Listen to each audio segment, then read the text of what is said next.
Le micro-baladeur, présenté par Eddy Piron, c'est tout de suite. Nous sommes aujourd'hui avec Étienne Grandchamp, Fafouille, passage de la Bourse à Charleroi. Étienne, historien de formation, et vous proposez actuellement une exposition ici dans les différentes vitrines des magasins abandonnés, provisoirement on l'espère, du passage de la Bourse. Alors le thème de cette exposition? Le thème de cette exposition, Eddy, eh bien ce sont des dossiers qui m'ont été offerts ou légués, ou des dossiers pour lesquels j'ai l'autorisation de scan, si vous voulez, des dossiers photographiques agrémentés de souvenirs de famille et de recherches, on va dire historiennes, pour retrouver le contexte de toutes ces photos. Donc il y a environ 300 photos totalement inédites, des photos de guerre, des photos qui sont aussi non censurées. J'avertis les âmes sensibles que certaines de ces photos sont pénibles à voir, mais sont chaque fois accompagnées de petits textes de littérature et d'explications. Donc il n'y a aucune concession par rapport à la brutalité de la guerre. Si mon exposition permettait à l'un ou l'autre d'être finalement dégoûté de la guerre, j'aurais réussi mon pari. C'est une des intentions de cette exposition-là, c'est de vous dégoûter de la guerre, messieurs, dames. Alors c'est vrai que c'est une exposition consacrée à la guerre de 14-18 sous différents angles, on va en reparler. Nous sommes avec Étienne Grandchamp qui propose, jusqu'à ce qu'on l'enchasse, au passage de la Bourse à Charleroi, dans les différentes vitrines de magasins qui sont momentanément abandonnés, une exposition, des panneaux dédiés à la guerre de 14-18. Alors vous avez abordé surtout le côté humain.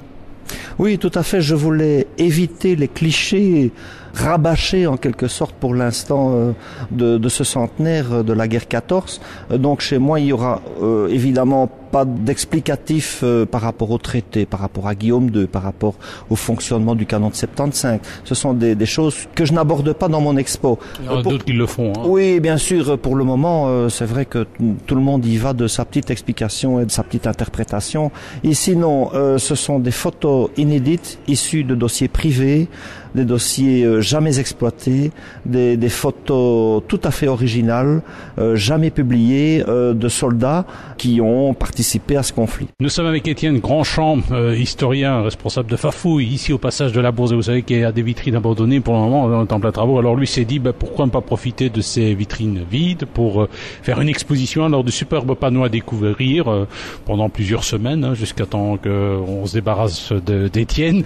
Alors cela dit, il y a des partie familiale aussi, c'était des recherches familiales, en fait, partagées comme ça la vie de famille. Ce fut un grand plaisir de mes recherches, c'est non seulement de découvrir des dossiers photographiques, de photographies prises par des gens qui sont maintenant des centenaires, mais aussi de recueillir les souvenirs de famille, les souvenirs de la grand-mère, qui parlait de son grand-père et qui disait de lui, oui, il me racontait au sujet, tu te souviens, de la tête coupée de ce soldat allemand dans le sac du Zouave à Montigny-le-Tilleul. Vous voyez, ça c'est un exemple repris ici. Donc c'est un mélange d'archives familiales et de souvenirs familiaux.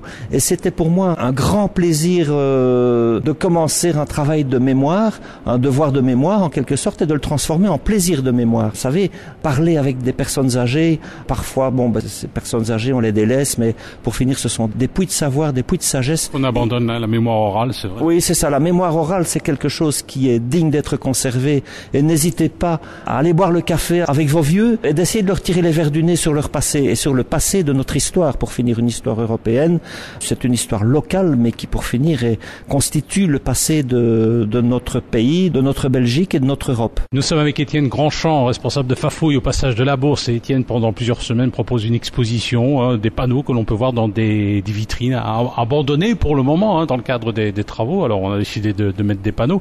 Et alors ce qu'on oublie souvent, c'est qu'actuellement se déroule le mondial, et le mondial est en fait le fruit de la Première Guerre mondiale. C'est un certain Jules Minet qui a imaginé le mondial. Et alors il y a une photo assez étonnante du roi Albert avec des joueurs habillés en rouge. C'est un trucage. Est-ce que je dois tout vous dire? Oui, bien sûr, il s'agit d'un trucage, mais la photo est authentique. Il s'agit bien du roi Albert et il s'agit bien d'une remise de coupe et de décoration à des soldats pour leur transformer en footballeurs et qui ont participé vers 1916 à un tournoi interarmes, si on peut dire, une sorte de mondial avant la lettre. Et donc les livrées de ces footballeurs ont été recolorisées en rouge pour l'occasion. Oh, c'est un petit trucage, c'est un petit clin d'œil. C'est un petit clin d'œil, mais c'est tout de même une photo authentique d'une compétition de football pendant la guerre entre des équipes de soldats. Nous étions avec Étienne Grandchamp, un grand admirateur de Charleroi, responsable de Fafouille au passage de la Bourse, et il a décidé d'organiser une exposition, d'occuper les vitrines abandonnées momentanément à cause des travaux, et on peut découvrir quand même ça de superbes panneaux. C'est une exposition toute simple. Alors bon, il y a même une partie aérienne, hein. Il y a une partie aérienne. J'ai eu la chance de tomber sur un album de photographie d'un aviateur allemand. Et évidemment, j'ai pris parti de dire que c'était pas quelqu'un de trop sympathique parce que dans l'album on trouve les photos de ses victimes.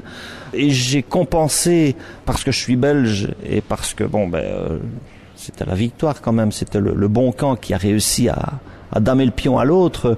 Un aviateur belge est aussi représenté. Il s'agit d'Henri Verhelst, qui était un observateur du front à 3000 mètres d'altitude, et vous verrez dans cette expo les photos aériennes du front belge. On voit des photos de Dixmude, de Ypres, et des photos assez extraordinaires, des photos tout à fait inédites en plus du front belge vu du ciel.